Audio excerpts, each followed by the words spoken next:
Yeah. The slow groove, baby. The slow groove. Man, Strizzling, it feels like it's been, I don't know, 5-6 years since we did an episode. Man, it feels like a minute. It's been a little bit. Definitely You know what I'm saying? Remember that off the Corky? Remember Corky, the Down syndrome dude from Life Goes On? I do. That's all I was about to say. Life. Every time I think Life Goes On, I think of Corky. Yeah. For real? I don't know why. Because it was so odd to me. Like at the time, you know. Yeah. Nowadays,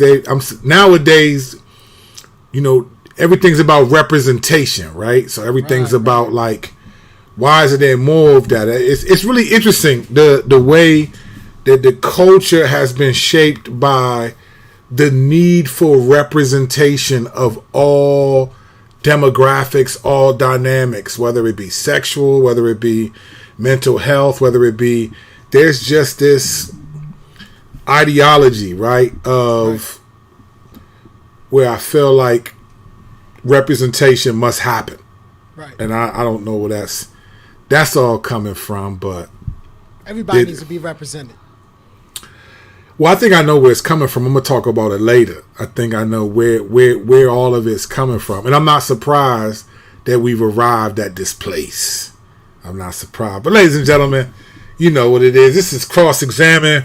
Yes. We talk rap, we talk life, we talk social media, we talk Christ, we talk everything, and got proof, because we're Cross Examine, and you can't handle the truth.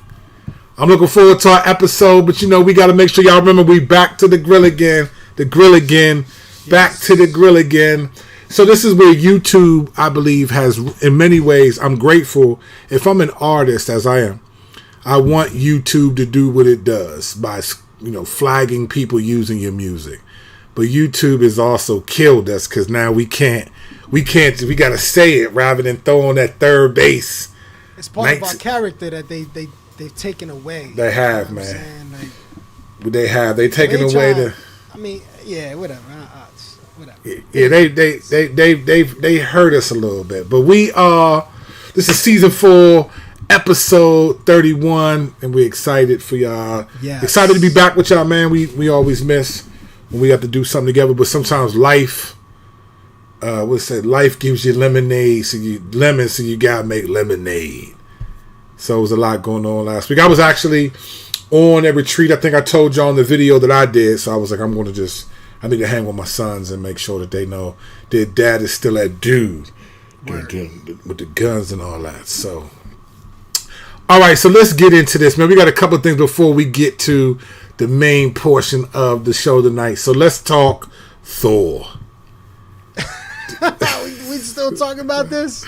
Yeah, okay. Man. I just need to say one more thing, man. So, you know, I went back and forth with somebody who was like, you shouldn't go see it. And there was a video that they wanted to show me about these guys who broke down, like, the villain Gore, and it was written by an atheist and all this stuff and all of that. Okay. So here's the reality, right? Did you see Thor? No. Okay. Yeah. So don't go see Thor. I'm not. Yeah, I'm probably not gonna see that joint. It was weak, but the thing that I got was like the character, right? I'll say this. This is as much as I can say this, the main villain, like, lost his daughter. And he was offended because the God that he was worshiping basically carried him in the movie. So it was for all the hubbub about, like, all this. I mean, I appreciate what the guy was saying, but like, this is the way people are, man. People are offended at God for things like that. I've seen Christians and known of Christians who have had a severe tragedy, like the loss of a child, and rocked their faith, bro. For sure. Like, rock, like when they say, like, no parent should outlive, no parent should outlive their child, That's a real thing, man. So when a parent, like, and if you haven't experienced that, I mean, we've seen people question God for a lot less. But you get a parent who loses a child That's a big deal, bro. So that was the premise of the villains, the villains' beef with the gods and going around and killing gods. Interesting. It wasn't really rooted in atheism in the sense that it was rooted in the fact that my daughter died and the God that I worship did not stop it. And then when I met the God that I worship, he essentially mocked me. That was what it was about. So I just thought it was interesting, man, to really... So I think that part, you can relate to that. I know we've all struggled with challenges with our faith with God and him allowing things to happen. I just did a Curse Corner about, John the Baptist, are you the Messiah or what? So right. I think the dude was a cool dude. I think he just hyping it up. I think sometimes we're so aware of the dynamics of the culture and the origins of things that everything's like a big deal. To me, it was typical, man. I've seen Christians lose their children, whether it's SID, Southern Infant Death Syndrome, or something else, and it's hard for them, man. Some of them walk away from the faith. Oh, yeah. Because of that. Yeah, I've seen it. I've seen them walk away and come back. Yeah, right. So I've seen it. I've seen the hurt and the pain, definitely. All right, so I don't know if you saw this, right? So, and I don't know what to think. Well, actually, I know what to think about this because I always have something that I think. All right, so AOC is was it Alejandra Ocasio-Cortez, right? That's her name? Yeah. Alessandra? Or is it Alejandra? I don't remember. I think it's Alexandra. Alexandra, right. So Alexandra Ocasio-Cortez. All right, so she is marching. I hope you saw this, brother. She is marching at a abortion rights rally in D.C., so my hometown, not too far from where I'm recording right now. She's right downtown, Northeast, marching at a rally. A police officer, eventually they were blocking the main street, so the police is arresting people, right? Removing people from the main street. She's walking with her arms behind her back, right? As if she's being handcuffed. And I mean, and let me, so I've seen a couple people talk about this, and people haven't mentioned what I'm about to say right now. As someone who's been in handcuffs, she wasn't just pretending like she's in handcuffs with her arm. She actually made the body like the move as if like the cuffs are a little too tight. Like I know, listen, if you go back and watch the video, you will see her shoulder joint like Slim. She did like the shoulder joint, like the cuffs are too tight. In the office, there's no cuffs on her. And then eventually she walks up and gives the Black Power pound as if you Latina. But anyway, she gives the butt. And then what's the name of them? The Ethiopian congresswoman did the same thing. Like, to me, what do you think of that, Strack? I don't know. What did you think when you saw the video of that? I didn't see it, but I mean, I think it's pretty consistent with the way she's carried herself in the public eye. You know, she's said and done some pretty dumb things, and she's allowed really dumb things to be said in her presence. Even like at a school, like a town hall council, a young girl jumps up and starts talking about how we need to start eating babies to preserve energy, and she lets them keep talking. Like, that's crazy. You know what I'm saying? That person shouldn't even have been given the room to speak. And yet she let it keep popping. It was like, yeah, well, you know, we might need to consider other options. And like, it was a normal thing to say. You know what I'm saying? Come on, man. Yeah, she's been suspect for a minute. I just think, like, why do that? Like, why? Like, you could still stand for it, have your arms down, but just look like you're getting arrested. And then I'm telling you, bro, if you watch the video, it's like the shoulder joint. Like when you're trying to adjust because the handcuffs are too tight, you know the officer's not going to loosen them up, so you adjust to try to get comfortable. Fam, everyone who's watching this live or listening to it on podcast, whatever, go watch AOC abortion rights rally. Watch her hit like the shoulder joint that look like she's in pain, and then lifts her arm. What a clown show. Like, that type of stuff is just wild.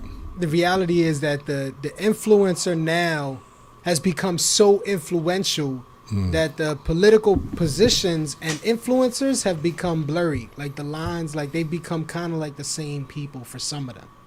And I think that's her case. I think AOC sees herself as an influencer as much as she sees herself as a congresswoman, you know, or whatever she is. I mean, assuming she's a congresswoman, I don't even know. But. Yeah. So Flint said AOC is winning the PR game. We're talking about her, and we're on her target audience. I don't think she's winning the PR game. Not at all. She's winning the dodo game. Yeah, I think it's the clown show. Because it's not even like, and I'm not even calling her a clown. She's a woman made in the image of God. But I think the activity is clownish. For sure. It's like, why pretend like, because to me, that actually loses credibility in the long run. Like, like 15 minutes of fame is really that. Like, when the 15 minutes is up, then you're like on whatever happened to such and such. I mean, are people really taking her serious? Like, are there really people? Of course, there people are. Of course, because so think about where we live. Though we live in political polarization, right? So everyone is going to react, and so much of, I mean, it's always been polarized, right? But in this day and age, with the advent of social media and the technological framework to be able to view these things, people are more offended at and rallying around. I don't even think a lot of people like AOC, but I think a lot of people who support her they hate who she's against more, right? It's that same thing. I don't like Hillary, so I vote for Trump. I hate Trump, so I vote for Hillary. It's more like, and that's the polarization of our day. It's hate the opposite side so much that you'll agree with the buffoonery of the side that you're just on, and that's just where we're at. And so I think there are people who probably support her and feel like she stands up for us. But at the end of the day, I'm looking forward to her not being in Congress and seeing what happens to her. And certain, even on the right, politicians like, let's see what happens when you no longer have that platform, and let's see what you're advocating for and how you're living. It should be interesting. Like a "Where are they now" type joint. Almost like that. Like, where are they now? Right? It's just. But it's, you know what, it's the expression of the day, live your truth. Like, somehow, like, it became trendy to, like, this idea of live your truth. But live your truth, to me, is the greatest facade in the history of, well, not maybe the greatest. I can think of a few facades. But live your truth is hilarious, because here's the thing. The whole point is, like, I'm living my truth. Live your truth. And that's, everyone says that, right? I think live your truth, people get it. Christians are getting offended at that. I think live your truth is the best thing. It's the humor of the Lord, right? Because let's just take it at face value. Live your truth, right? Okay, I'm living my truth. My truth is the scriptures. So that's the truth I'm living. If you're telling me to live my truth, live your truth, and I'm saying, okay, I am doing that. It's the scriptures. That's what I'm living. My truth is that. But that's not really what people mean. They mean live a truth that I like, that I agree with.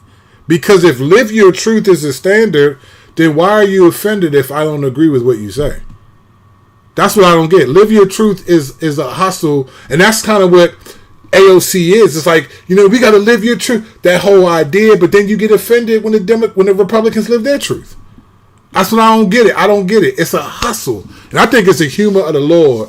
And Christians, so I had this conversation with someone who's an atheist. And we were going back and forth on this issue of, should Christians have to prove the existence of God? If I say I believe God exists, and this guy was like, well, I don't believe he exists. So the burden of proof is on you. And I said, I don't think so. But before I say any more, I want to ask you, Strack, what is the burden of proof of the existence of God on people who believe in God or not? What is your $5 million answer? I think the burden of proof is on those who want to disprove his existence. Why? Because I look around and I see God everywhere. Right. So you say, I think it's too evident, that the existence of God is too obvious for the persuasion of, have to be against us. Like, Like, the burden of proof is not on us. I don't see how it would be, but... Well, this is the argument. The argument is you're making a claim that God exists, and so you have to prove it. I'm not making a claim. I'm just worshiping him. Right. But I'm saying if you say God exists and you put something out there, then you're saying God is true, so you have to prove it. That's the narrative right now. Okay. And so you disagree. Yeah, I disagree totally. Yeah, because God is everywhere. I just disagree. Yeah, sure. I'm with you. I have different reasons why I disagree with why they say that.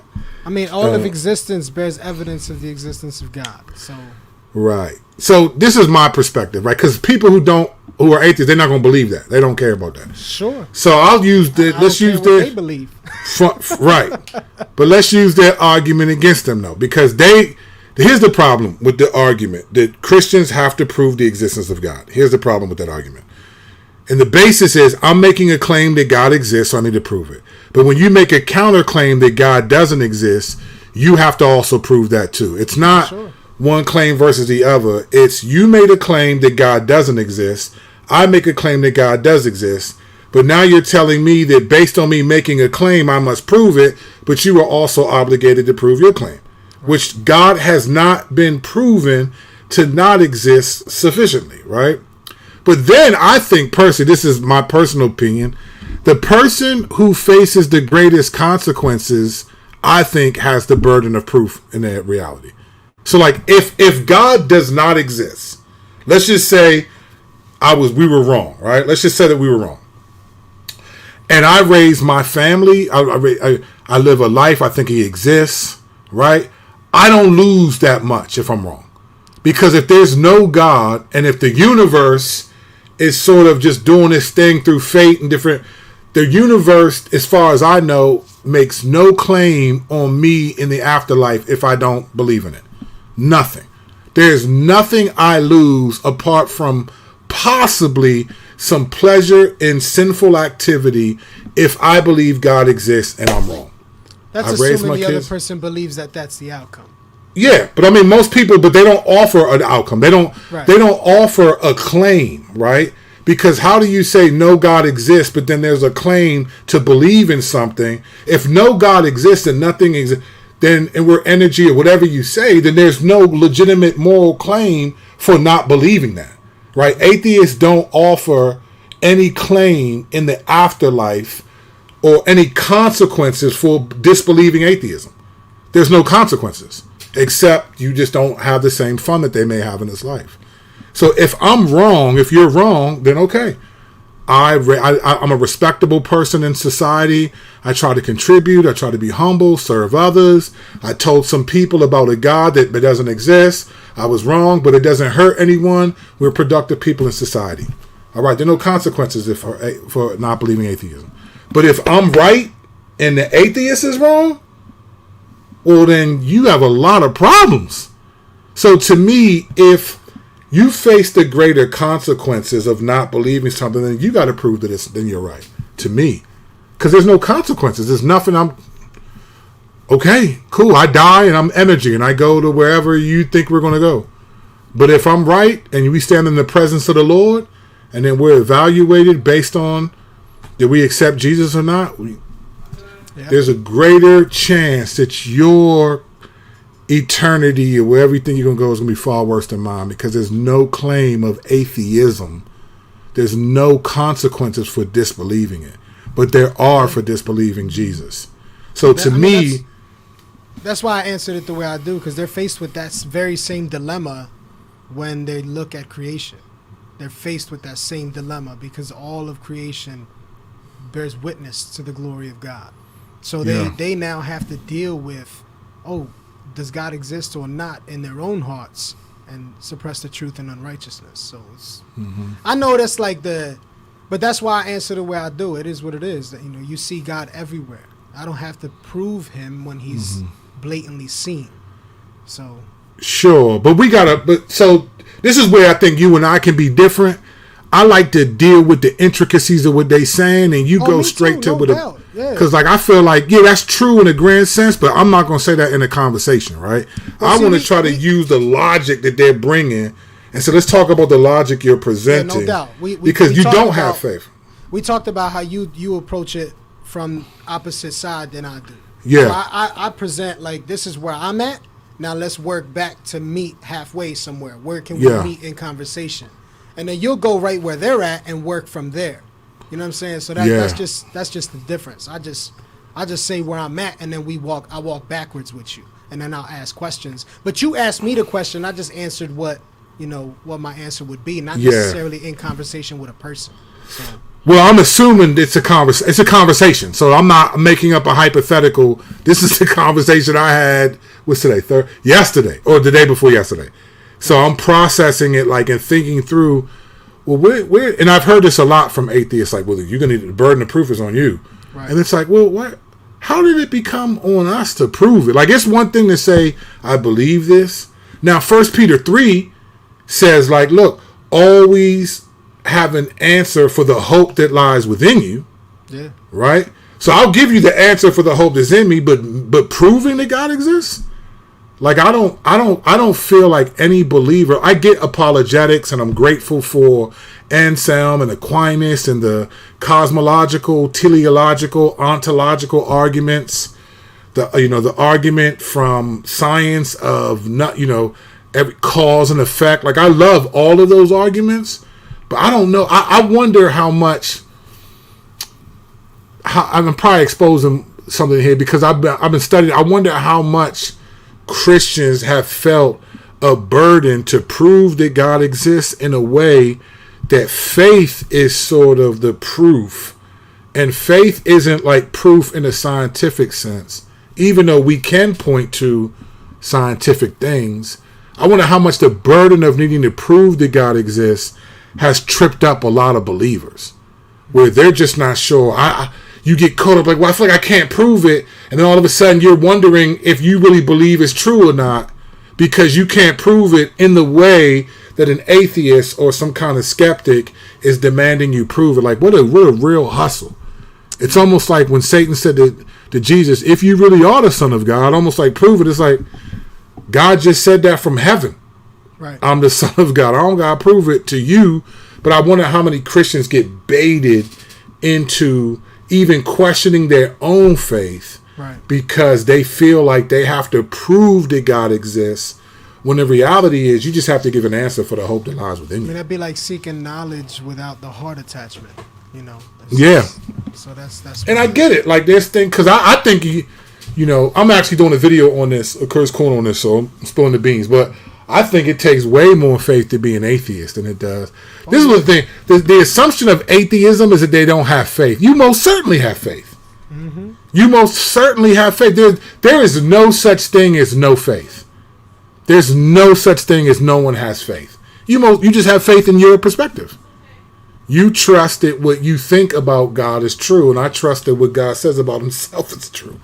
It's fascinating to me. I think it's crazy. So, but I'm going to save that. Somebody said your audio was quiet. That's just Stracker's just cool. Stracker be laid back with it, Kara. Stracker hit you with that. He hit you with that. Hey, how y'all doing? It's at 3 a.m. You know what I'm saying? It's that weather. We going to get you out of that weather time. It's that quiet storm. Distract the Wolverine. Stracker will break it down to you like that. All right, let's go to this one right here. This is what's important right here. So, let's talk Jordan Peterson. So Jordan Peterson has been making the rounds. This dude, I actually watched his video Message to Muslims today. So I just thought, let me watch that one and see. All right. So Jordan Peterson has been dropping a couple of videos, message to such and such, whoever. So he had one, message to the churches. I've watched his message to the Muslims and so forth. And so I was with a lot of pastors last week when that message to the Christian churches video dropped, 10-minute video. And he was basically challenging the churches to think about the young men, because I think part of his point was he's been doing some lectures. He did some lectures on Genesis that got a lot of attention. And he said the majority of the online watchers were young men. Mm-hmm. And that motivated him to challenge Christian churches to think about young men and move away from like the climate change and emphasis, whatever that means. So I was with some pastors who were offended at what he's saying. And then there was some of us that thought he said some good stuff and all that. So I want to back up and see, Strack, what you think about Jordan Peterson and what he's saying on that front.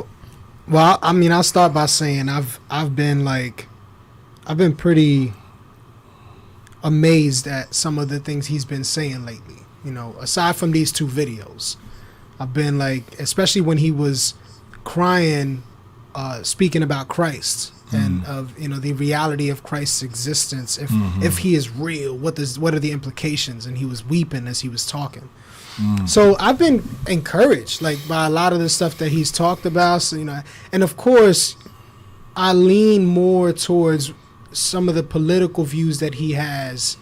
You know, so when it comes to these 2 videos, though, I'm a little puzzled. Like, I see a different thing going on. You know what I'm saying? I think this is more of it's an authoritative stance now over religions, but yet while I think having a shift in his worldview. So while I think his worldview may be shifting, he's now also turning and saying to Muslims, this is what y'all must do, and addressing them in a very ecumenical type way, as you know, men and women of the book, you know, of people God, of the book, right, like, you know, addressing monotheistic faiths, right? Jews, Christians, Catholics, Muslims. So, and then with, you know, his addressing the church, it just kind of seemed like he was, again, very authoritative, very instructional. There was no scripture. There was no, you know, obviously teaching about the unity in Christ and discipleship or any of that type of terminology. I mean, mind you, if he is a Christian, he's a very young Christian, you know. So he said we when he talked about the Christian churches. He said we in his video. He is. So but he's identifying as that. I think he might have said we is in the Muslims joint too. Oh, though. Did he? Okay, I ain't catch that right. Flora mentioned that. So okay. So that's what I mean. He's talking very, like, in a very ecumenical way, which I thought was funny when you posted your jump off, you know, with dispensationalists and, you know, how they might be viewing things, because you can't help but have that trigger kind of go off when somebody starts talking the way he's talking, especially talking about peace the way he's talking about peace and not necessarily tying it to Christ. You know, he's not talking about the peace that Christ offers. He's talking about a different kind of peace, and I think people might be missing that, especially because of how influential he is. You know what I'm saying? So that's the point of what I said, though. Like, I was joking, but there is a real sense of... Well, go ahead, finish, but I just wanted to say I was joking when I said, like...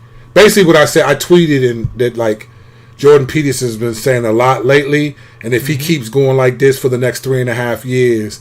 that it's going to trigger dispensationalists, right? That antichrist figure who promises peace for 3.5 years, and then the next 3.5 is like cataclysmic chaos. This is how some people interpret Revelation. Yeah, I think there's things that have to be considered. One is, you know, I believe the recent conversion of his daughter, or maybe not too recent. I'm not sure how long, but.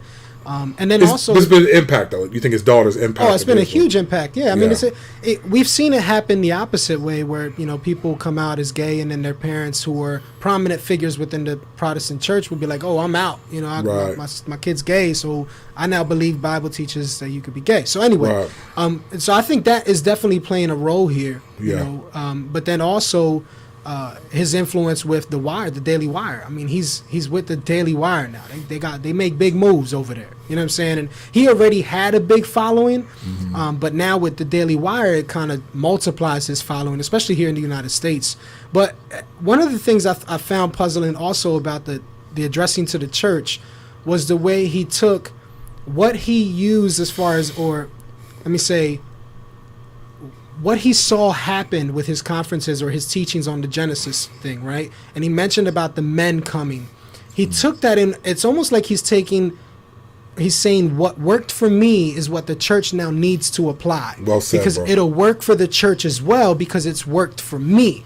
And then to that I have to ask, who are you? You know what I'm saying? Right. That's the simple question. But then also as Christians and as the church, we have to ask what's going on here? What's he trying to how's he addressing us, and what's he trying to bring into our churches? What's the deal here? So yeah, that's it, man. I think that's where I'm at with it. That's dope, bro. That's a good analysis of it. I concur with everything you said. I will only add that I think he for being as intelligent as he is, I feel like he's not connecting the dots to human nature. And this is what you and I have for years called platform epistemology, where because you have a platform, so he has 5.2 million followers on YouTube. A lot. Right, that's a lot. I mean, I don't even think I don't even know how much the Daily Wire has on YouTube. But to speak to his platform real quick, we had a visitor, a young man, come to the church a few years back, maybe 5-6 years ago, and the reason he came to church, he made this very clear, was because of Jordan Peterson. And Jordan Peterson was not proclaiming to be a Christian or anything at that time. I think the opposite. And yet this man influenced this young dude so much with the conservative perspective that it led him to go visit a church that was in his local area. That's how much influence dude got. Right, as a matter of fact, you got Charles Vicker said, Peterson is a strong Christian leader. He definitely played a slow process bringing me to Jesus. Wow, see? Over the last 8 years. I hear so many people attacking him. It is silly. There you go. Yeah. Okay. So I appreciate that, Joshua. Here's what I would say. I don't know how attacking him is defined, but challenging him, I think, is warranted. Having a platform and being a good thinker, when you make statements like what the church should be doing, and at least as it relates to us, I've been a pastor for 14 years and have been in pastoral ministry for 19 years. I've been on the ground making disciples, discipling young men, raising up leaders, and so forth. You're a new Christian, Jordan Peterson, relatively, but you have a big platform. That doesn't mean anything. There's not a history of faithfulness for you to make that kind of statement on what the church should do. The church isn't measured by popularity, right? The proof of this is in 1 Corinthians 3, Paul was like, look, you guys are worldly, talking about I'm with Paul, I'm with Apollos, I'm with Peter, naming all the popular people. And he was like, look, man, that's worldly. He said, I planted, Apollos watered, God causes the growth, right? Right. So the way that we think about ourselves is not by our platform or our popularity. It's by our faithfulness. And so I'm unaware of Jordan Peterson's faithfulness as a Christian. I understand you're a great thinker, a good philosopher, sometimes confusing, and sometimes his intonations and the way he talks in the Canadian accent sometimes can be a little bit like, what is he trying to say? But we're not talking about platform epistemology, because you have wisdom now, because you have a platform that is equal to wisdom. We're talking about biblical faithfulness. Right. show me guys that you've discipled, that you've prayed for, that can call you and do all these things. Don't talk to me from a YouTube channel where you're leaning in and speaking with a certain level of authority that I think, okay, if you're going to call out particular Christian church, cool. But when you say Christian churches, that's everyone, right? That's everyone who professes to be a Christian. At least you said, I think you qualified it in the West.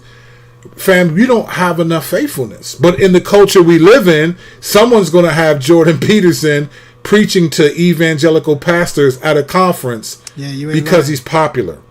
It's similar to when in Jesus' day, the disciples thought if you were rich that you were blessed by God. So when the rich man came to Jesus and said, how must I be saved? And he said, look, one thing you lack, go and sell all your possessions to the poor. And then it said the rich man walked away. And then Peter and them said, well, then who then can be saved?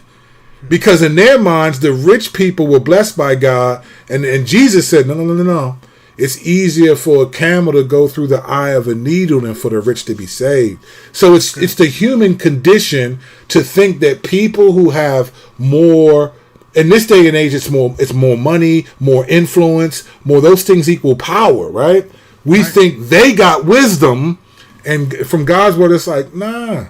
Jesus, the man with the greatest wisdom ever, came out of Nazareth, the place where one of the disciples was like, what good can come from Nazareth, right? Right. So again, we're talking about faithfulness, which I don't know what Jordan Peterson has. As you alluded to, Strack, there were no verses, no scriptures. I'm not motivated by what you said. Motivate me by what Jesus said.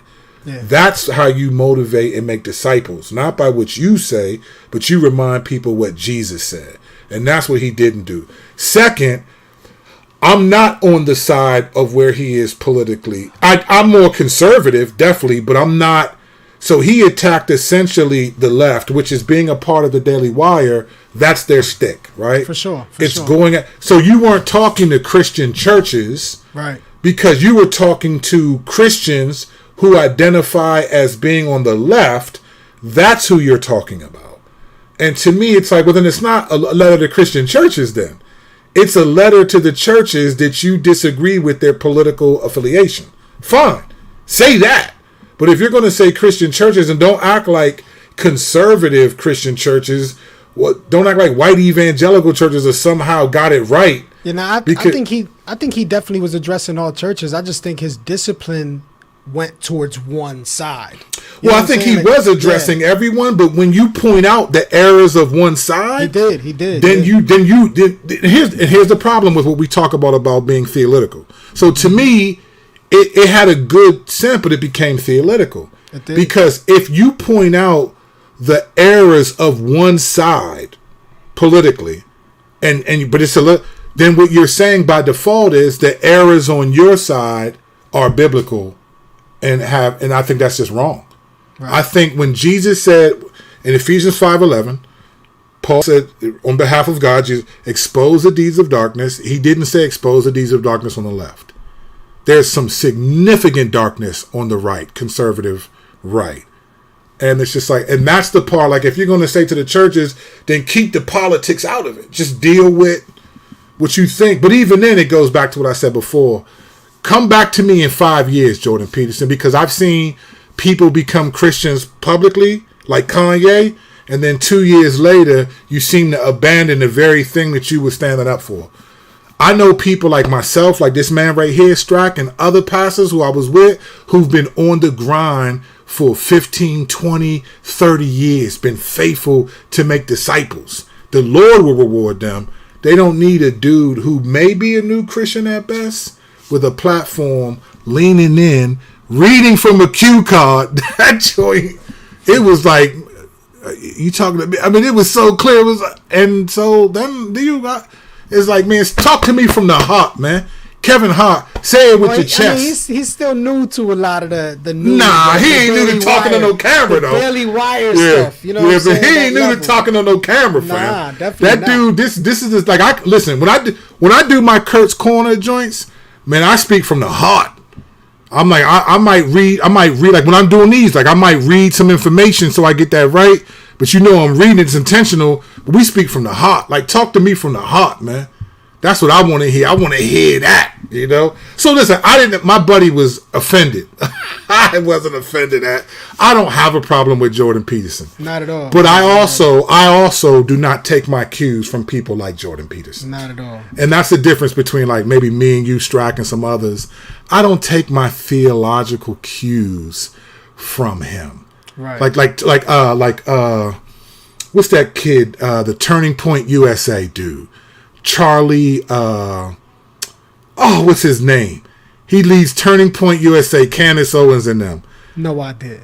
Man, I'm glad you don't, but I do. This dude is doing a conference for pastors. It's a pastors conference. Oh, that's right. You told me about that. And James Lindsay, a renowned atheist, is one of the keynote speakers. That's wild. At a pastors conference because it's all political, fam. That's the stuff that's happening to the church. And Jordan Peterson, I hope he doesn't become a part of that, being connected with the Daily Wire. They're mostly Jewish over there, though. So that's a different ballgame. Which, to me, aids what he said. Charlie Kirk, yes. Charlie Kirk, thank you, Jabri. Charlie Kirk. That's right. Charlie Kirk said that. Which, to me, aids his letter to the Muslims. You were speaking from working with the Jewish folks. And when I read the comment section on that video, a lot of Muslims were like, look, man, I'll be honest with you. I watch a lot of his videos and I respect him, but he's way off here. He's speaking from something he doesn't know about, and I totally agree. Yeah. I totally agree. You speaking from... I mean, he was talking about Shiites and Sunnis writing each other's pen pal letters and stuff. Like, come on, fam. I mean, he need to stick to the philosophy, my dude. He need to stick to the philosophy. Like, that's just wild. But okay, so now this is the last thing I'm going to say, because then we got to get to the transgenderism, the main point. But this is the point I was getting at about my tweet, right? This is what I'm getting at. Now, you know this, Strack, you know this about me, and some of you, if you've been cross-examining this for a while, you know that me and Strack, we have a stay balanced mantra. It's not that we're neutral in all things. We stay balanced in the sense that we live in this kingdom, but we live for another kingdom. Right? We respect that. So we don't allow ourselves... It doesn't mean we don't care about things, that we think everything is neutral. No. But we're not going to let our morality be swayed by this kingdom. We're going to try to make it line up with God's kingdom, right? The kingdom of heaven. So for me, I'm always wondering, Lord, why are you letting this happen? What are you doing? I don't start with it's the left and the right. I start with Ephesians 6, right? 12. I start with, for we do not wrestle with flesh and blood, right? Right. But against the principalities, the rulers of this age. Paul's talking about this is a supernatural war. This isn't just, so I don't think, the left, this is a leftist agenda. I think this is a satanic agenda. And I think, okay, God, you're doing something. You're exposing the deeds of darkness, Ephesians 5:11, right? And I believe in Revelation. I do believe that things are shaping to where the majority of the world is going to turn against the church. And I made a video that went quasi-viral a month ago about the Ben Shapiro being offended at the conservatives for their embracing of the cultural sexuality. Right. And just the other day, you had a bipartisan vote on same-sex marriage, and conservatives are freaking out like, what's happening? And it's like, what's happening is conservatism, these people don't belong to Jesus. You may agree with them politically, but you can't agree with them theologically. But if you think that you have them, they're the same things, and you're theologically processing the world. So to me, because I see all of this shaping towards really a hatred towards the church, then watching someone like Jordan Peterson with 5.2 million followers on YouTube have the boldness to make these kinds of statements and trying to talk about a piece that you were talking about, Strack, that's not really resonating biblically, but just a piece that says, let me make a pen pal of my mortal enemy. Not taking into account the historical framework between these different people groups. I don't know if he even understands why they got beef. What? You gonna tell a Shiite to make a pen pal? This isn't kindergarten, fam. Nah. And that's where some of the either for as smart as he is, he's aloof. He's audacious. Yes. I'm trying to be gracious here because I appreciate what he's trying to do. Yeah, me too. But you're gonna get yourself killed, fam. I mean, you're telling people who have died, whose family have died fighting against these people to make them a pen pal and try to foster in a peace that some people were like, all right, this is a good idea. So if this dude can do that, then imagine with someone that he's laying the foundation for this kind of language, this ecumenical, great word that you used. Mm-hmm. This ecumenical, basically it's all inclusive, right? Mm-hmm. An inclusion of different religions. It's basically coexist language, right? Yeah. You've seen those bumper stickers where it's the this sign and the Star of David and the cross and the coexist, all these different religious symbols. It's that kind of language that you cannot, Christ does not coexist with anyone. No. He said there's only, Acts 4:12, there's only one name under heaven that you can be saved. Right. And sorry, Muhammad's not one of them. No. So all that to say, I just think that to me, so I was joking like you're going to trigger the dispensationalist, but what he's doing to me paves the way for people to listen.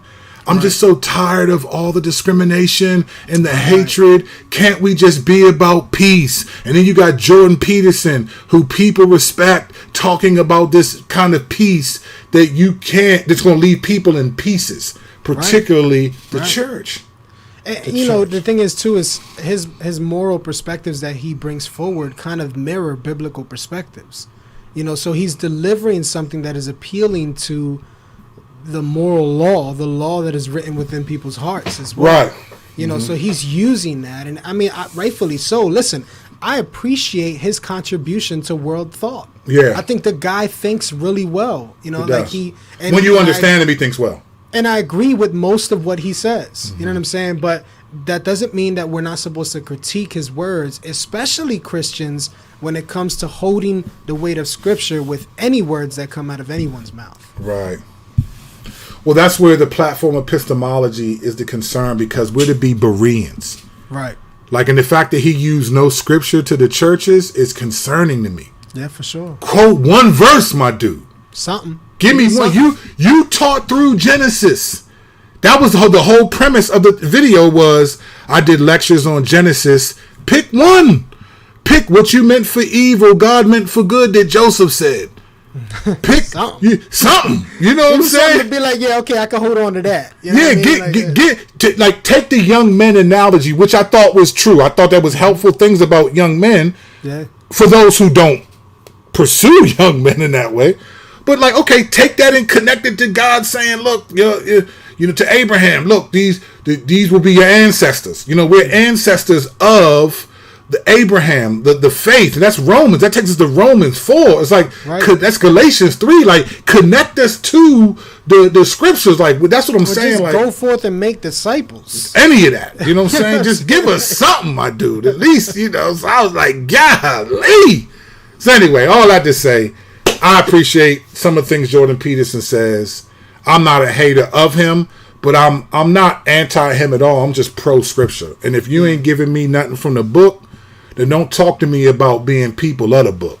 Right. Like, you know what I'm saying? Give me the book.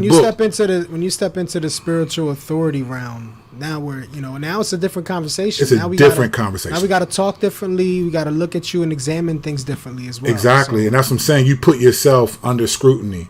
Right. And people should. And you're popular. This is, again, but this is the culture we live in. It's platform epistemology, right? Mm-hmm. If you have a platform, you have wisdom. No, sir. Faithfulness. The fear of the Lord is wisdom. Amen. And faithfulness in that is wisdom. Right. Not 5.2, not philosophy. Philosophy is a wisdom, not the wisdom. So That's right. All right, let's move on to what we're here for, man. Let's talk Trans Am. Now, that's obviously a play on the car, but the word is intentional because it's Amtrans, right? People, Trans Am. But Trans Am is a fast car. Like, we have been moving very fast on this particular issue. And it's something to strike. I don't think we've really talked about transgenderism and sort of that. I don't think we've talked a lot about it.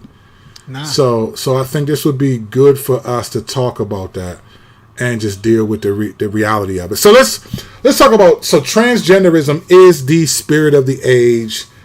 Since 2015, when the Supreme Court ruled that gay marriage was constitutional and gay marriage happened, shortly after that, I mean within less than a year, the transgender movement took off.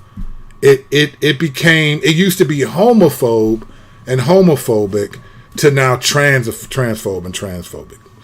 And this phenomenon sort of came to pass. Now, what we want to do is talk a little bit about how did we get here? How did we get to this particular place? And we're going to go a little bit differently than where I've seen some people flush out. So, first of all, let's just say this. We know, historically speaking, that men identifying themselves, acting like women, historically have been usually gay, but I think there's been some misdiagnosis. You have like Nero, which was an evil Roman emperor, married a dude, had the dude turn into a eunuch and married the dude. The dude was in a dress and all of it, right? So there's a lot of history where you see this kind of reality with men, but it was usually like being considered gay. It was a binary sexual option. Either you're gay or you're not. They didn't call themselves gay back then, but it had different connotations, different languages. So we can trace this back. I had a book right behind me called Homosexuality, and it's about 700 pages, and it goes back to all of the ancient civilizations and how homosexuality was a part of all of those ancient civilizations. And this guy is a gay historian, not a Christian, nothing like that. So I've studied this over the time for years. So we're going to talk about transgenderism more from a modern perspective, because you can make the case that a lot of what historically was called gay men or lesbians was really, they didn't have the category. It was sort of like, okay, this is who I am. They stayed binary in their sexuality. Either you're like women or you like men, but then it became something different. So let's talk about what the word transgender means today so that we're all on the same page. All right. I'm going to read this because I thought this was a helpful description of what I'm about to read. All right. So the word transgender gained widespread popularity in the 1990s as an umbrella term to describe people who cross over or trans traditional gender roles. So you can almost think of the word trans as opposite. That's what the person is saying. So a trans woman is the opposite of a woman biologically. All right. So this is the 1990s. So transgender is generally understood as a broad category that describes many gender identities, and it used to be called like transsexuals. I don't know if you remember this, Strack. Yeah. Back in the 80s, it was transsexuals or transvestites. Remember that? Right. If you're old enough to remember that, if you were a cross-dresser, right? All these terms were used to define people who did not fit into these sort of normalized, what they would call now heteronormativity gender roles. So like back when I was a kid, girls who dressed a certain way, they were called tomboys. Mm-hmm. And some of those girls became lesbians. Some of them did not. But there could have been some challenging things with the way that they identify with the gender. So sexuality is different than gender. So sexuality is male, female, and gender is more masculine, feminine. All right. So you can be a male, but not identify. You can be a male biologically, but you don't identify with the typical cultural masculine definition of what it means to be masculine. Right? Now, would it be fair to say that that's what society has structured, basically? Because like sex and gender are the same thing. Yeah, I think, well, yes, but for the sake of conversation and for today, for society, the way they handle things, gender and sex are being looked at as different things. There are, but I think even in the Bible, though, I think let's go. I'm glad you bring this up, right? Let's go to the tape. So even in the Bible, I think this is in 1 Corinthians 11, right?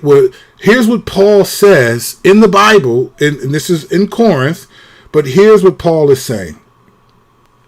He says this. I'm going to begin in verse 2 of 1 Corinthians 11. He says, "Now I praise you because you remember me in everything and hold fast to the traditions just as I delivered them to you." Interesting, he said the traditions. He didn't say the scriptures, he said the traditions. But I ain't teaching today, so I ain't going to get into that. But I want you to know that Christ is the head of every man, and the man is the head of the woman, and God is the head of Christ. Every man who prays or prophesies with something on his head dishonors his head.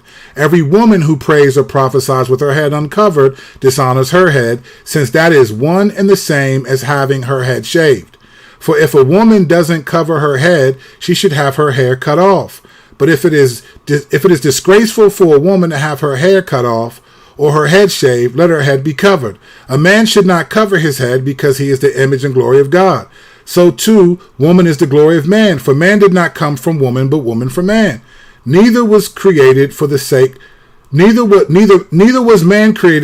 of woman, but woman for the sake of man. This is why a woman should have a symbol of authority on her head because of the angels. That's a different conversation. In the Lord, however, woman is not independent of man, and man is not independent of woman. For just as woman came from man, so man comes from woman. And then he goes on to talk about this. I'm just skipping through, and he says this. Does not even nature itself teach you that if a man has long hair, it is a disgrace to him, but that if a woman has long hair, it is her glory? For her hair is given to her as a covering.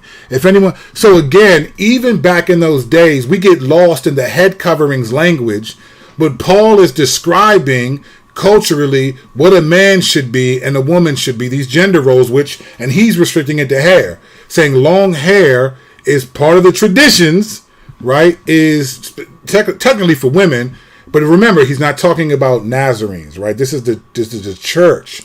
So those customs these are largely Gentile people. But he's making a gender distinction even here, but it's relegated to just hair, right? So this idea of what is a man and what is a woman is not Matt Walsh's question. It goes back to even the scripture needing to address some of these distinctions so that particularly this church could function in a way that he felt like honored the Lord. All right, so these are different things. So in 1965, psychiatrist John F. Olivian was the first one to use the word transgenderism in a medical text. So prior to 1965, this word had not been used, and the medical text was called Sexual Hygiene and Pathology. All right? So he uses this term, and he's using it to indicate transgender people are people who have an urge for a gender change or a sex change. So the idea and the identification from a, sort of physical perspective is not new, but the word transgender first appeared in 1965. All right. Then you go in 1969, another person by the name of Virginia Prince used transgender to distinguish herself from transsexuals or those who physically alter their bodies through hormones and surgery.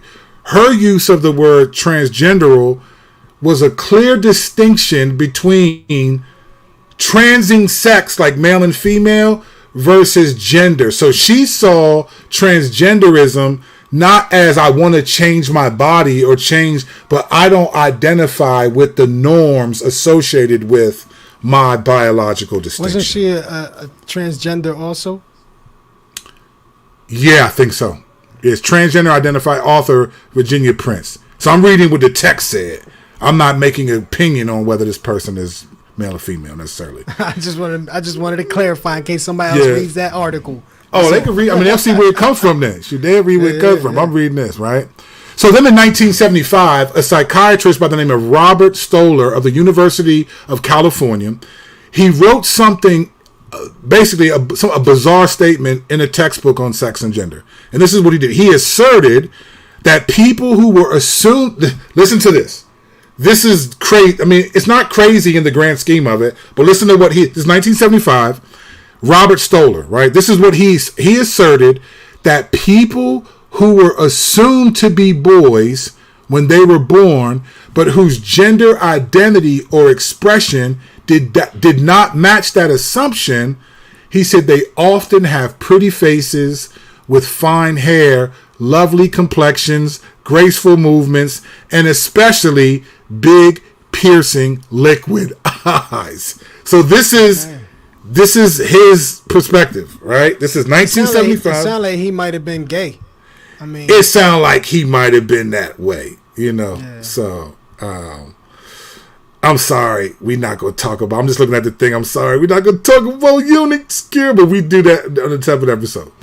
All right. So his perspective is this: that those who don't have the gender identity, so the masculine, so boys basically who are more feminine, he says are basically have pretty faces, fine hair, lovely complexions, graceful movements, and basically. So this is what he does.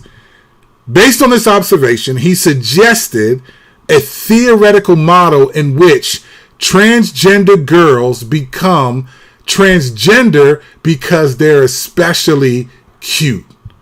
So this is this is his thing, all right? So, and he said they start to identify as female. This is not, I'm not making this up. This is from Scientific American magazine, all right? I mean, online webzine. This is straight from them.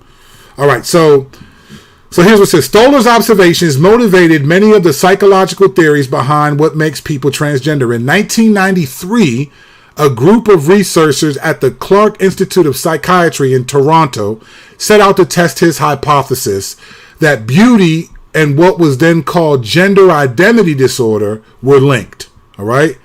They recruited 17 birth-assigned boys with the diagnosis and 17 birth-assigned boys without. So 17 boys that kind of have gender identity disorder and 17 boys that don't.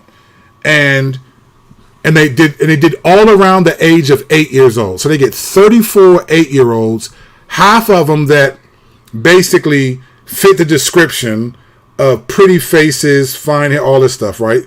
And they get 17 boys that don't have this struggle with gender identity. And the researchers took headshots of the children and showed them to 36 college students, all right? Here were the results of that test. The students were asked to rate the youngsters' physical appearance on a scale of 1 to 5 with categories such as attractive, handsome, beautiful, and so forth, right? In the end, the college students found the children with gender identity disorder to be prettier than the cisgender boys. So the findings seem to suggest that Francis Stoller from 1975 was right. That those who identify with gender identity disorder, who are not comfortable being boys, are prettier, more attractive, and so forth. And he's saying that's why they end up becoming transgender people, because so that's kind of the test that he did. And that went from something that was crazy to people actually believing this is a phenomenon. That's crazy to me. But there's more. There's a lot more. There's a lot more. So okay. Yeah, that's just, yeah. It's interesting. I personally do not, this is all true, and that may have happened. It may have, contributed to why this happens, where these boys are treated more feminine because they're more attractive, and they think that that's linked. And it goes into a deeper study of being linked and all of that, and some problems with the actual study, which is not that scientific, to be honest. All right. But there's another thing that I think how we got here, and it goes with the normalization of mental health issues. The normalization of mental health over the course of the last 40-something years. There's been a gradual normalization of mental health issues. So when I was a kid, I remembered when you wouldn't sit still in class, your teachers would say, like, you have ants in your pants, right? There was just this understanding. There wasn't a lot of talk about mental health. Kids weren't getting Ritalin back then and Prozac and all these things. It was just, you have ants in your pants and you need to quit it, right? Over time, there was a, Mental Health Awareness Month slowly built up to be this great thing. So I don't know how many of you know this, but Mental Health Month is in May, which is when I was born, which says a lot, right? This started in 1949, and each month, each year, the organization or organizations would build up themes and different things like live your wellness out and Don't, all these different themes year after year, but it wasn't to identify with mental health issues was not good. You had soldiers coming back from Vietnam War with PTSD.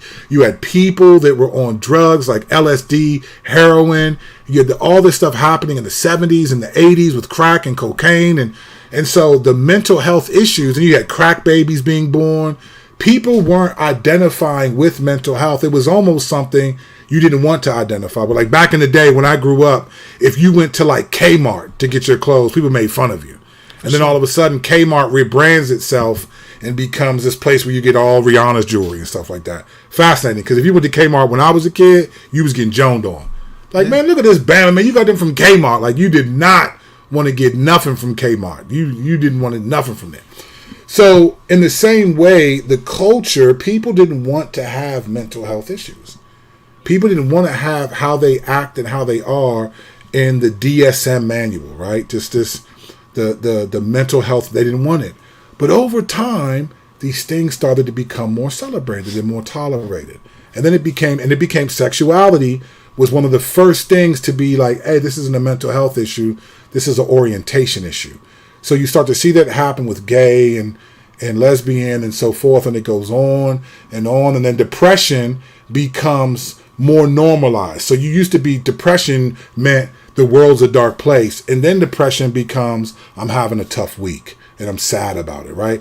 So depression becomes more normalized, and this is where you get like in the culture, remember like the emo look, right? Remember that? Mm-hmm. Where the white boys would have like their hair over their eyes and and then you get the metrosexual dressing. Remember that term, when if you dressed a certain way and you had that stuff became sort of normalized in the culture. The emo look became a look that people wanted, and it almost became cool to have problems, cool to be depressed. And then you have Eminem comes out.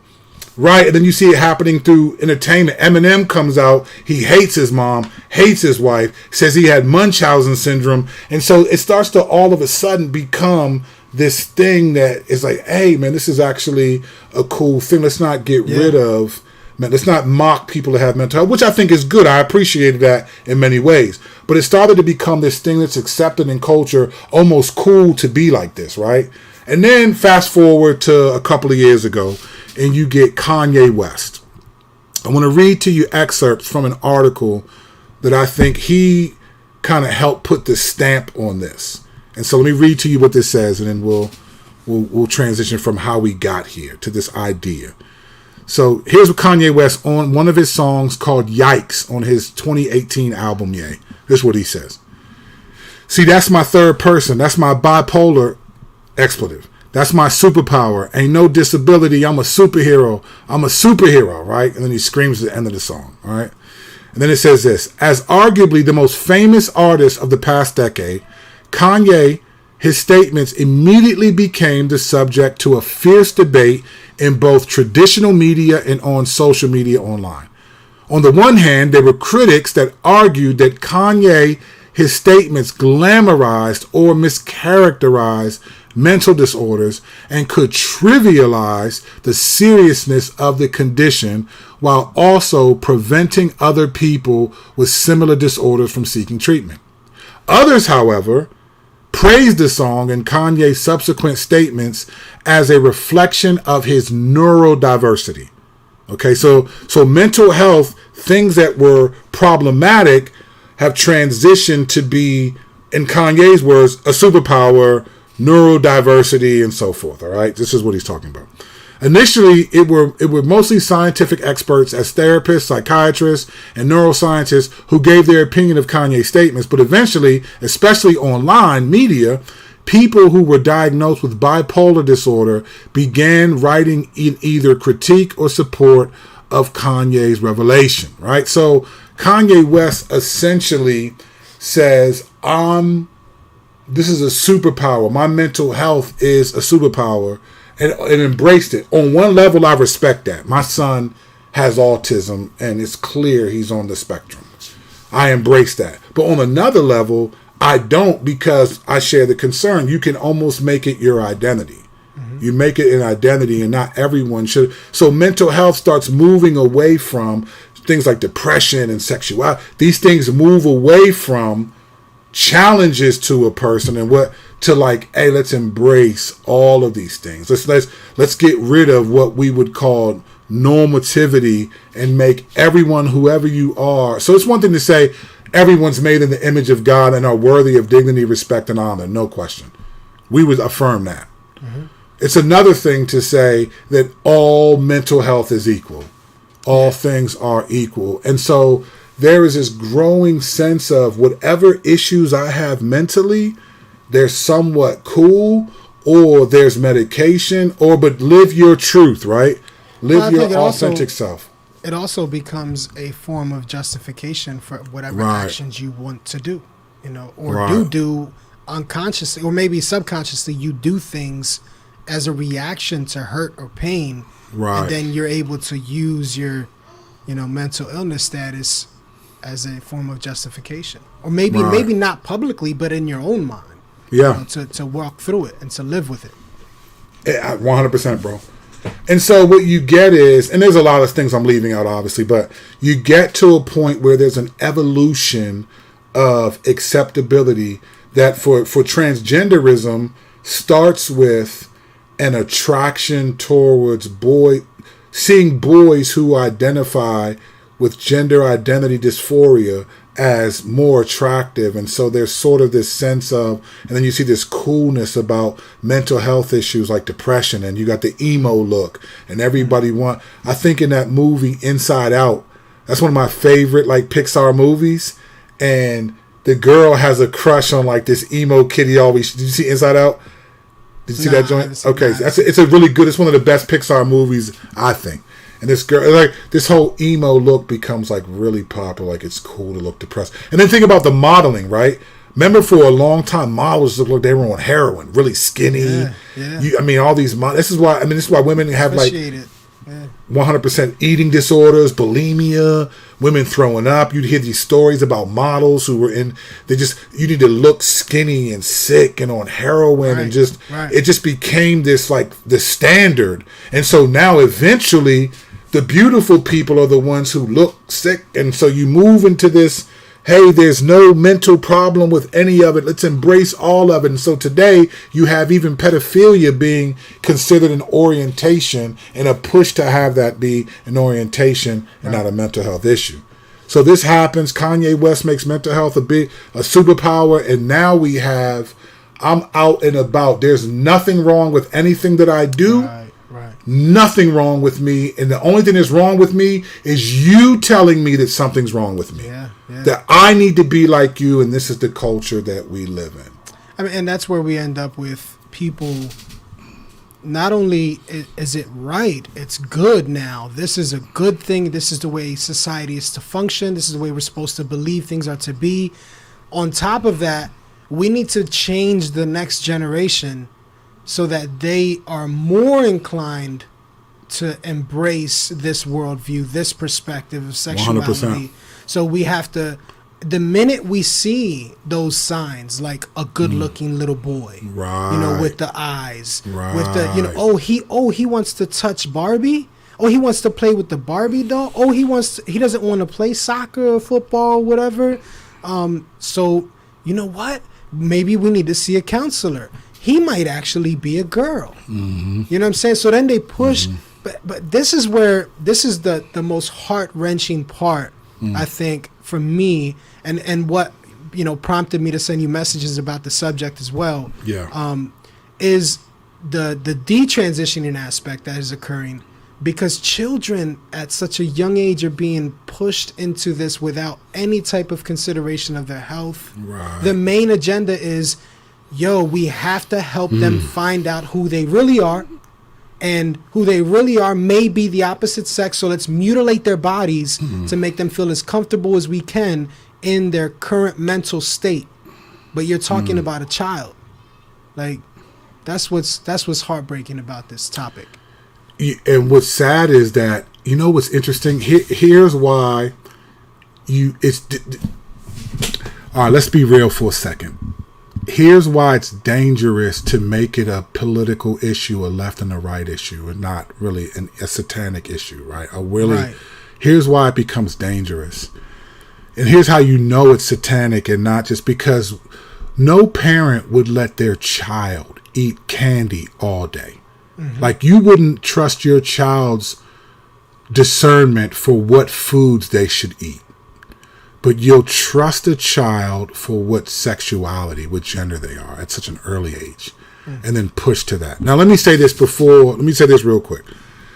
Me and Strack, my kids are older. They're almost 15. They're 15, 13, going on 15, 13, and 11. I want to say this. I have not had any of my children identify with a gender that's not associated with their assigned birth. So my boys are boys, right? They don't identify as anything but that. I do not know what it's like to be a parent who has a child that consistently over the course of time is uncomfortable, is suicidal, and all of that. I don't know what that's like. So when I make these statements, I want you to understand, if you're watching and you think differently than Strack and I do, I'm not saying, I don't know what you're going through to have to, if that's you. And because it's easy to say that's child abuse, these people don't love their children. And I'm sure some of you love your children and think, what else could I do? I don't have that struggle. My boys don't identify as that. It's easy to say what I would do if they did, but it's just not my struggle. Having said that, though, there is a reality to us that part of who we are as believers is we don't identify ourselves by things that rival what we think that God says in his word. That's our identity is largely connected to that, to what we think. Like Jesus saying, God, in Matthew 19, Jesus answers a crazy question on divorce. It's fascinating. He answers a question on divorce. Let me read this real quick because this is what he says. He answers a crazy question on divorce. This is what he says. This blows me away every time I hear this. All right. It's even titled in your Bible, The Question of Divorce. This is Matthew 19. Listen to what happens here. It says, when Jesus had finished saying these things, he departed from Galilee and went to the region of Judea across the Jordan. Large crowds followed him and he healed them there. Some Pharisees approached him to test him. They asked him, is it lawful for a man to divorce his wife on any grounds? Here's how Jesus responds. Haven't you read, he replied, that he who created them in the beginning made them male and female? Okay? And he also said, for this reason, a man will leave his father and mother and be joined to his wife, and the two will become one flesh. So they are no longer two, but one flesh.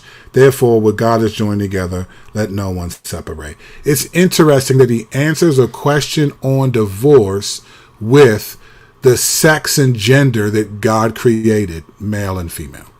That's how he answers a question on divorce, essentially almost explaining how God intended humanity to function. It doesn't mean that there won't be discrepancies, there won't be challenges, there won't be, we could talk about eunuchs and sort of all of these things, right? So we understand that, but we define ourselves as best as we can by what we think that the Bible says. So it's not, so you probably love your child. I can't relate to having my child feel that way, but we do not think that it honors the Lord and the way that we're created. And it's a cross that you'd have to carry for sure.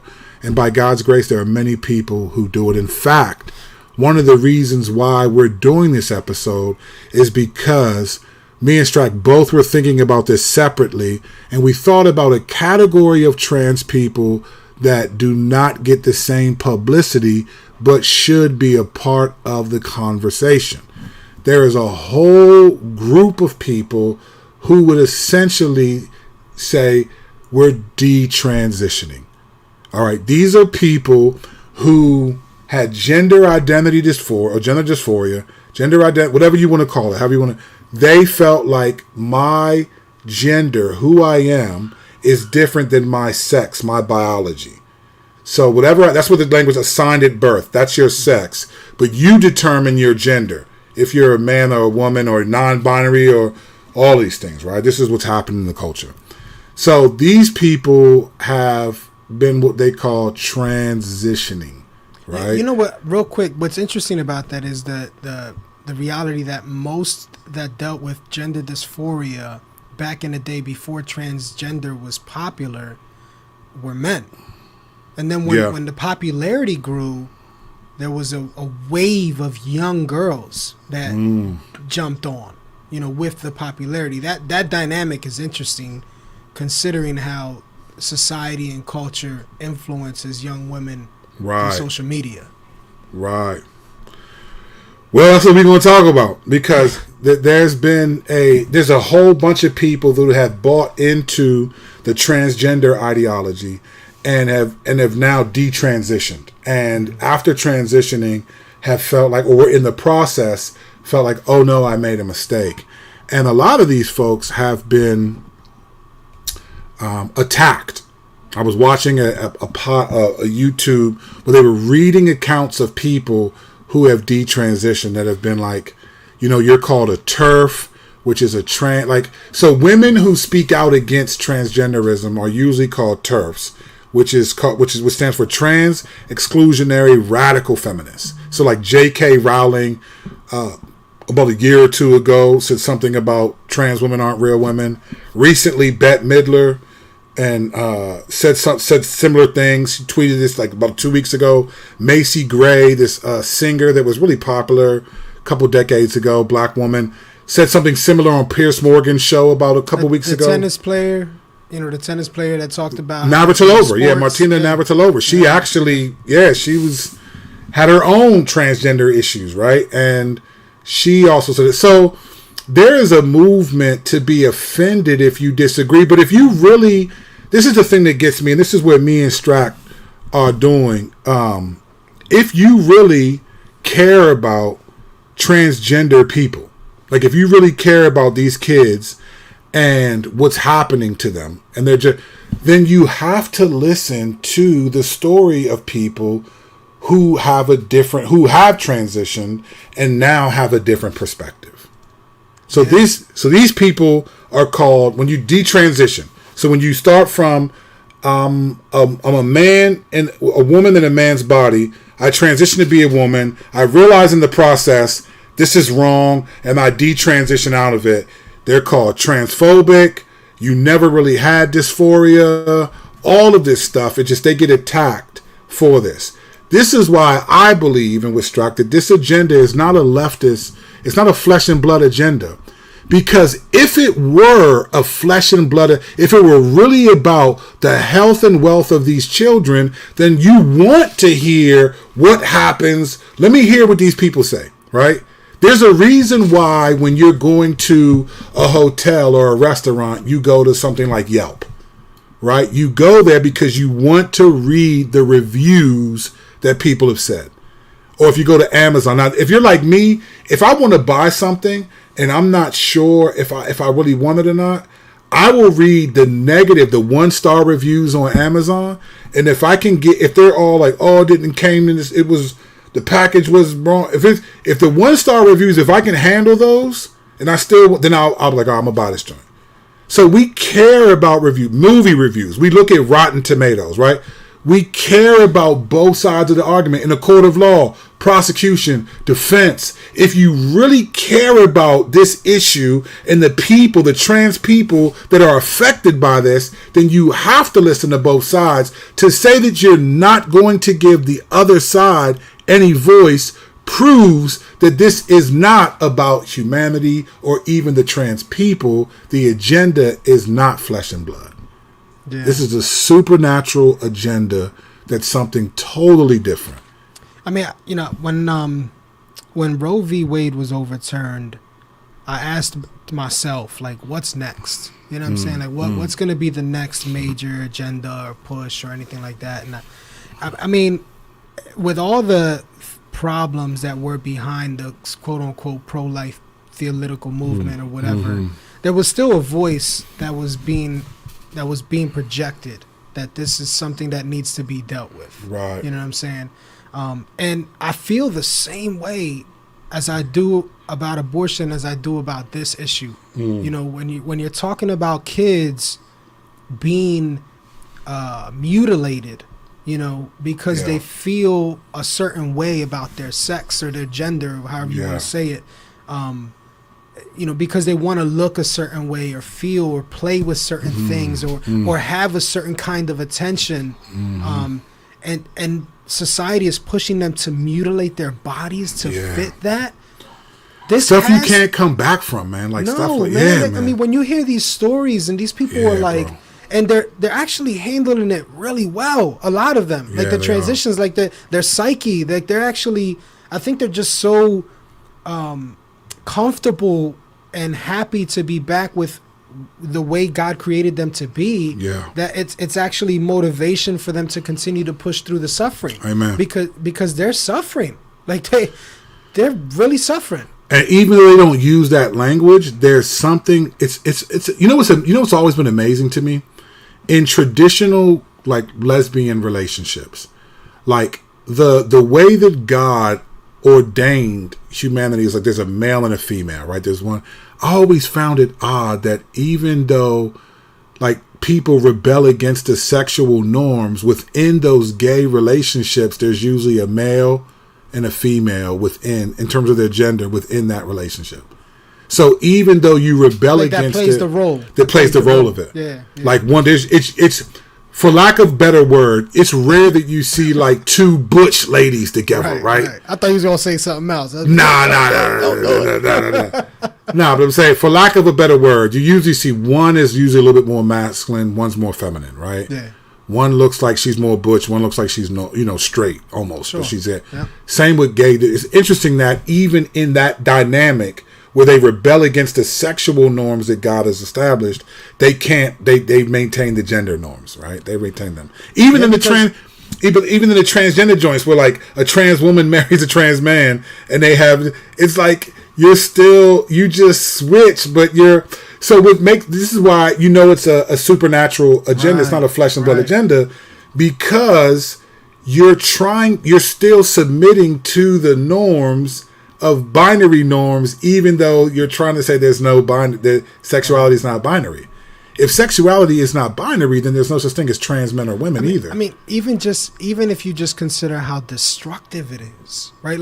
I'm not like, look, hopefully people who are listening and watching know where we stand on our views. You know, we hold to a biblical worldview, right? But let's say, someone who's transitioned into whatever sex or gender, however they want to say it, and it's worked out well for them as well as it can. Which some people would say that it has for them, right? And some people will testify to that, and they will say that it's been fine. It's not mutilation. It's not destruction of their body. 100. They think it's great.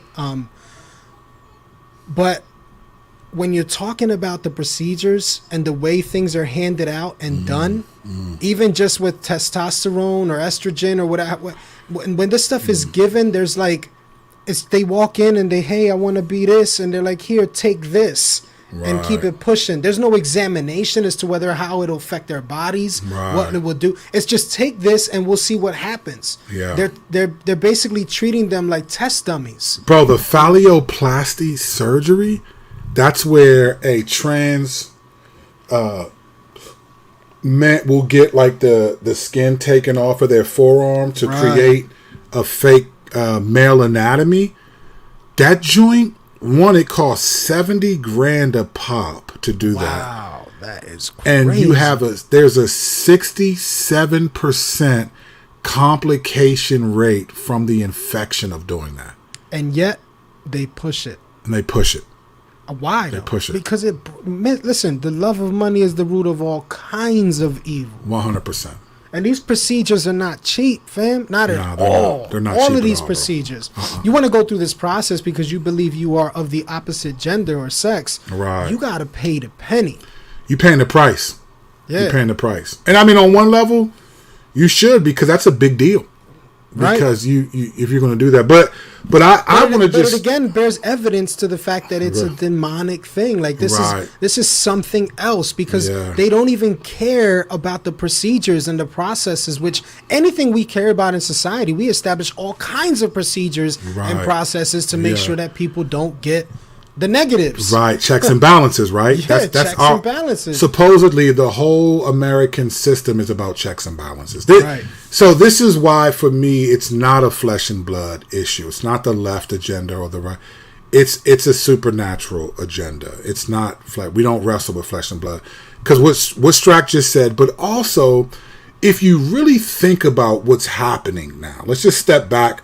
Let's step back from just the sexuality component for a minute and think about like where we're at as a society, like the mass confusion of language and identity. And when you realize the real issue is not so much about sexuality and gender, the real issue is really about attacking what it means to be an image bearer, right? Right. And I'm not, and I'm not just talking. Let me explain what I mean, because I don't just mean sexuality and gender. That's part of it. Mm-hmm. But when you think about it, so being made in the image of God, what makes us like God is a rational mind.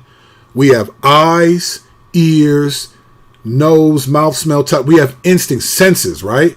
We have these senses that help us process things through a rational mind, and we're made in the image of God in that sense. Justice. We understand these things, right? Yeah. When I'm no longer able to trust the senses that I'm given, not because of some medical issue, but because I can't and am not allowed to see someone who my rational mind tells me is a woman or a man, and I'm no longer allowed to associate them as that because it may offend them, then the senses that I have been given by God and the rational mind to understand what truth is and what not truth is becomes blurred. I lose rationality.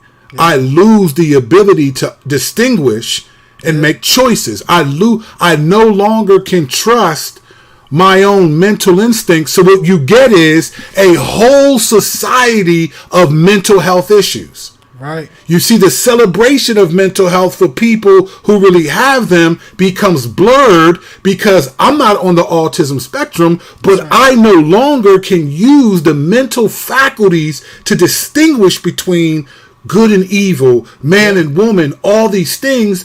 In effect, we all become confused about even the simple, most obvious things. That's right. That's right. That's how you know it's a different agenda.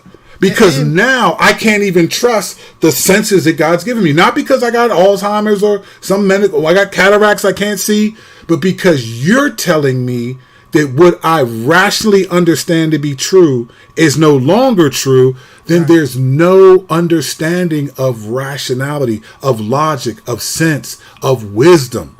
Right. There's no discernment. What does Satan ultimately want? Bang. Submission. He wants submission unto himself. Bang. You know, he wants to be God. Bang. So when you can take the senses of a man away, and you can actually, when you can make them think that their senses are off and they need direction, and this is where you now find the truth. You can alter the reality. You know, actually, when you were talking, it made me think of, remember the shows back in the day, Maury sometimes would have the transgenders on, and they would have them lined up, and you'd have to choose which ones you thought were the dudes and which one you thought were the women. At least back then, there was still an understanding that some of these were actual biological women and some of these were biological men, right? Right. But on the outside, they made them look so much like women, it was hard to tell, fam. And that was like the time I remember where if I could pinpoint this confusion of your senses, like, I can't even trust to know whether or not that's a woman because the John looked like a woman. Like me and wifey, I got caught one time. I got caught once. Man, me and wifey be having debates like, that's a dude. I mean, nah, that's not a dude, man. That's a chick. Nah, that's a dude. Like, come on, like that's crazy, bro. But that's what I'm saying. It's deeper than sexuality and gender because then it spills over to language, and now we can't even trust. You know what's interesting? You know what's interesting? The last time languages got confused is when God did it so that people could be fruitful and go out and multiply and fill the earth. Now language is being confused and it's actually not going to multiply and fill the earth because you've confused. It's going to do the opposite. So it's the enemy imitating the same things that God has done, but for a different outcome. Yeah. This is what I mean. This isn't a left agenda. That's too theological. Right. And let me tell you why me and Strack talk about theological a lot, why we push back against it. Because we live in America and we have theological is essentially the Christitution. This is the Christitution where Christians take the Constitution and merge it. And if you do that, then you can't make biblical distinctions because the Constitution and the Declaration of Independence and the Bill of Rights and those Trinitarian documents of America, they are about life, liberty, and the pursuit of happiness for a ton of people, right? So if you fuse the theological with the political, become theological, which is constitutional morality, then you have to support life, liberty, and the pursuit of happiness. That is the doctrine of the American Constitution. So how can you say that this, which isn't a crime to feel this way or how can you say that these people cannot be happy? And that's how people have been making progress. Statements like love is love. That's why some will say that the Constitution can't be upheld without some type of biblical morality. Just can't. 100%. And I agree wholeheartedly. They think we live in a theocracy. We live in Babylon, not ancient Israel. And so what you get is just this reality. You get this Christitutional, right? This life. And so you got Christians trying to think of this secular document, secular ideology through a biblical lens, and it does not work. It does. We talked about the bipartisan vote. 267 to 157, with 47 Republicans joining Democrats to vote for a bill that's a same-sex bill. But as an American, you have to let them have rights because life, liberty, and the pursuit of happiness is the doctrine. That is the imago Dei. That phrase, life, liberty, and pursuit of happiness, is made in the image of God for us. It's made in the image of what it means to be an American, life, liberty, and the pursuit of happiness. So these people are pursuing happiness. They're not breaking the law. They're breaking what we think is God's moral law, but secular documents are not going to apply God's moral law. So you got these politicians who are pretending because they want votes and want to stay in office, and they'll toe the line to some degree, but then you get these bipartisan bills get passed, and you realize that bipartisan bills, I think, are God's way of showing the church that you can't trust these people. You can't trust these folks. What are you talking about? You're fighting with people who love Jesus, and you're fighting over these people who don't love him. Facts. It is mind-blowing to me. And when you use language like the left and the right and this and that, it becomes, this isn't a left versus right issue. There may be one side that is more of a proponent for it, but be clear. Both sides support this issue. Some of the Republicans and conservatives are just in the closet. This is a supernatural issue, and we have to be careful and see it as such, because if we don't, then we think we're going to lose the cognitive ability part. This is a supernatural. It's not even about sexuality. This is about transhumanism. This isn't about transgenderism. This is about being able to identify as something other than a human being. Well, how do we know things that are not human beings? These are things that we think about as gods. This is about, so if you can identify something that's not a human being, then eventually you start to think of people in terms of gods. People are perceived as gods. And remember, the enemy is out there. He's working. He's swift with it. That's and right. Schemes of the devil are at play. And part of the way he's getting the church is thinking that this is like, boom, this is not supernatural. It's like, no, this is just flesh and blood. This is it. It's like, no. We got a comment here that I think is dope. It says, I was dysphoric, non-binary, fluid from for decades, but he saved me and supernaturally removed my dysphoria in 2019. Praise God, brother. Amen. Brother or sister, Amen. I don't know who typical is. Grateful every day. Freedom is possible. Amen. Pray for them. I think somebody prayed for me. Yes, yes, yes, yes, yes. Obama said, yes, we can. Forget him. Jesus says, we say, yes, I am. Yes, the I am, right? That's right. That's what we talking about. But this is where we're living. This is I'm telling you. And if you think me and Strat, if you think we're off, I'm not the Lord, obviously. But mark our words. Mark these words. In 2024, when we get to the presidential election, you all are going to see professing believers losing their minds over who's going to be in the White House. I mean, we saw it last time. We've seen it the last couple times. Yeah, but it's going to be even worse, I think, in 2024. Because now you got... now that the Supreme Court, did change this, and says, how could you not vote for this? And eventually, how can you be a Christian and live in a state that supports abortion? All these different things and listen, the enemy, he can't take people away from Jesus, who Jesus has in his grasp. But what he can do is make us ineffective and unfruitful for the kingdom. That's 2 Peter 1:8. You can be ineffective or unfruitful for the kingdom. Impose, all these things that we've talked about, the imposition, all these things. This is a supernatural issue. And I appreciate people like Typical. I appreciate people who, whether they're believers or not, I appreciate people who have the courage to detransition. Not even because I'm against transgenderism. That's not even why I'm saying it. I'm saying it because if you really care about people, then you got to give them the warning signs of this, right? That's right. If you care about people, you got to do it.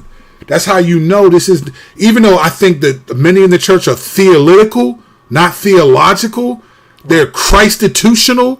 They're trying to merge the Bible with the Constitution. I still think that this is a supernatural agenda. We do not wrestle with flesh and blood. Ephesians 6 tells us, brothers and sisters. Supernatural agenda. And me and Strack, as long as the Lord allows, we're going to keep saying it.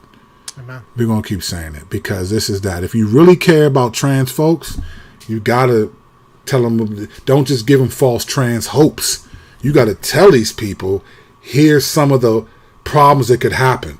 Do you know if you do this, you could have a 67% infection rate and die from this? Right. If you do this surgery, do you understand that?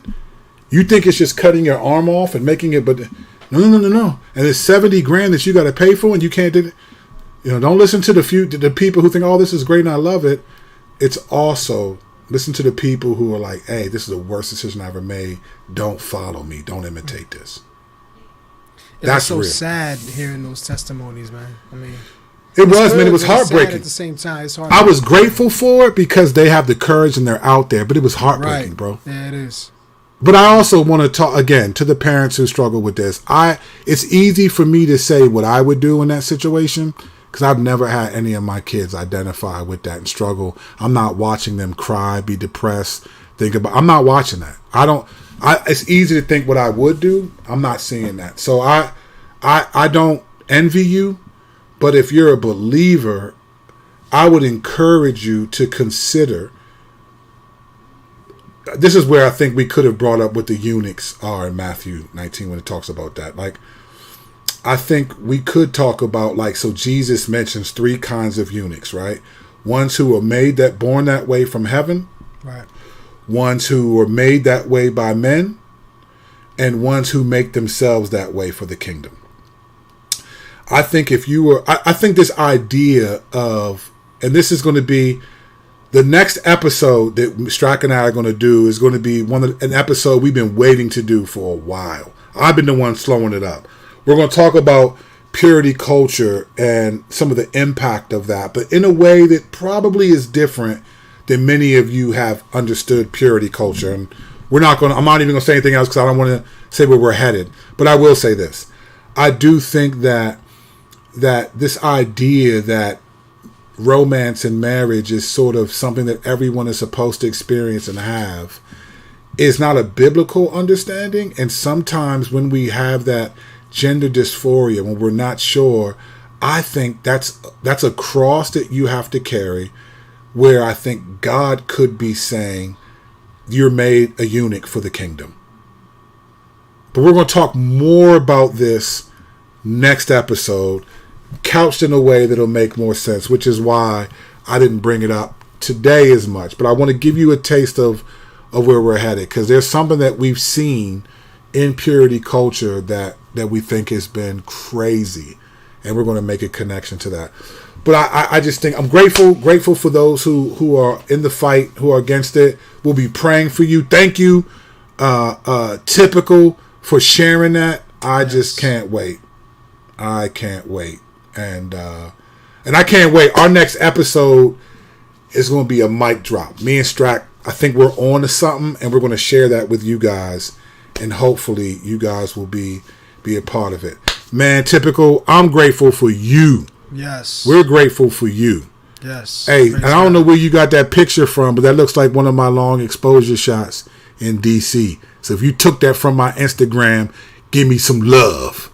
Nah, but it does look like one of my long exposure shots in the city that I take. I do photography on the side. Go to Kirk Kennedy on Instagram and show me some love. All right. Man, we are grateful for you all. Thank you so much for hanging out with us. Man, you guys give us energy. You give us momentum. Like, we love to do this, that. So we're looking forward to next Thursday night when we address purity culture. But we got some connections that we think are going to be way different than... We've looked at a lot of what people have said, and I think the Lord has just given us something else to consider.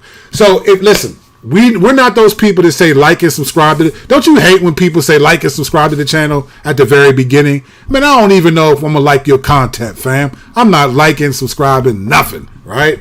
So after that, now that we've done the whole show, if you like what you heard here, please like and subscribe to the channel. We would appreciate you.